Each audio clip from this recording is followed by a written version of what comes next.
Audio Jungle.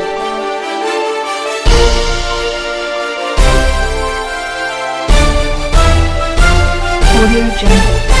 नमस्कार, आपके साथ मैं हूं ऋतिक सविता और आप देख रहे हैं तेज निगाहें न्यूज। अभी हमारे साथ मौजूद हैं अनिल शर्मा, जिला प्रवक्ता भाजपा गोंडा विधानसभा। सर, मेरे आपसे कुछ बुनियादी सवाल हैं कि अभी बीजेपी की तरफ से हस्ताक्षर अभियान चलाया जा रहा है, जो दिल्ली सरकार की शराब को लेकर नीतियां हैं, तो आपको क्या लगता है कि इस हस्ताक्षर अभियान से कुछ लाभ होगा आपको? नमस्कार। मैं समझता हूँ कि अगर बिल्कुल बेशर्माई केजरीवाल साहब ने अगर लाद रखी है तो एक अलग बात है। जन जन परेशान है। हर विधानसभा के अंदर 10 से 12 ठेके खोलना, मुझे नहीं लगता कहीं से कहीं तक कोई बहुत अच्छा कार्य किया है। और अभी तक केजरीवाल साहब ने अभी तक उसकी एडवर्टाइजमेंट क्यों नहीं की? अगर उन्होंने अच्छा काम किया तो इतने आज तक के उसमें इतने एडवर्टाइजमेंट पैसे फूकते हैं, इसके अंदर उन्होंने आज तक ऐड क्यों नहीं दिया, नहीं समझ में आता।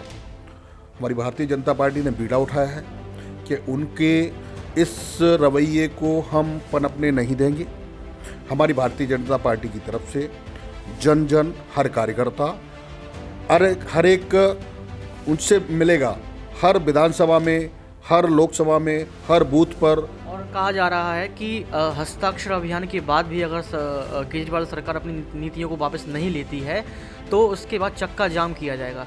तो क्या फिर ये बात सही है कि चक्का जाम किया जाएगा? और अगर चक्का जाम होगा तो सर, आपको पता है कि दिल्ली की जनता को कितना परेशानियों का सामना करना पड़ेगा। तो परेशानियाँ इम्पोर्टेंट रहेंगी आपके लिए कि चक्का जाम इम्पोर्टेंट रहेगा? आप क्या कहेंगे? मैं समझता हूँ जब हक के लिए लड़ा जाता है तो ये जो अधिकार है वो हर जन जन का अधिकार है। मेरे दिल्ली के अंदर जो स्थिति शराब को लेकर उन्होंने दी है वो मुझे नहीं लगता कहीं से कहीं तक अच्छा ही है, और ये पब्लिक के लिए है और इसमें पब्लिक को बढ़ चढ़कर हिस्सा लेना चाहिए, क्योंकि उनके घर में से माँ भी उनकी निकलेगी, उनकी बेटी भी निकलेगी, उनकी बहू भी निकलेगी, उनकी बीवी भी निकलेगी। हर आदमी को तकलीफ़ होगी। जब आपने देखा होगा कि जहाँ ठेके होते हैं वहाँ से जब लेडीज़ निकलती है तो लोग कैसे कैसे कमेंट्स कसते हैं, कैसे कैसे लोग बोलते हैं। मैं अपनी विधानसभा की बात करता हूँ, गोंडा में, तो हमारे यहाँ पर पहले 2 ठेके खुले हुए थे। वहाँ से कोई लेडीज़ का निकलना नामुमकिन काम था। आप मेरी मत पूछना, उस सर्विस लाइन पे जाना, किसी भी व्यक्ति से आप पता करना, वहाँ पर जो लोग जैसे व्यक्ति इकट्ठे होते हैं, जो लोग वहाँ पर दिखाई देते हैं, वो बहुत दयनीय स्थिति होती है। तो फिर आपको लगता है कि सच में दिल्ली जो है वो नशे की राजधानी बन रही है? बिल्कुल। हमारे केजरीवाल साहब ने आज तक अगर उनको लोगों को पानी दिया ना दिया उससे कोई फ़र्क नहीं पड़ता उनको। फिलहाल उन्होंने अपने लिए, शायद मुझे लगता है कि उनके जो अभी इलेक्शन आ रहे हैं उनके लिए फ़ंड की उनको ज़रूरत है। कहीं ना कहीं बहुत बड़ी धांधली है।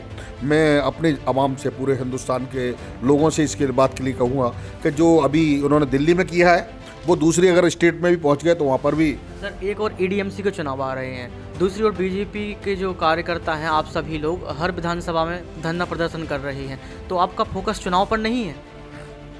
नहीं, दोनों चीज़ें हैं, दोनों विषय अलग अलग हैं। पहला काम हमारे भारतीय जनता पार्टी का, हमारे मोदी जी का पहला काम ये है कि हिंदुस्तान सलामत है, उनकी आवाम सलामत है, तो सब कुछ सलामत है। इलेक्शन आएंगे जाएंगे चलते रहेंगे, इलेक्शन भी लड़ेंगे, वो अलग चीज़ें हैं। लेकिन सबसे पहले हमारे लिए महत्वपूर्ण है हमारे यहाँ के लोग, जिन्होंने हमें इस जगह पर हमारे को पहुँचाया है, हमें सबसे बड़ी पार्टी बनाया है। अगर हमारी नीति अच्छी ना होती तो आज मुझे नहीं लगता आज हम यहाँ पर होते। बहुत बहुत शुक्रिया अनिल जी का।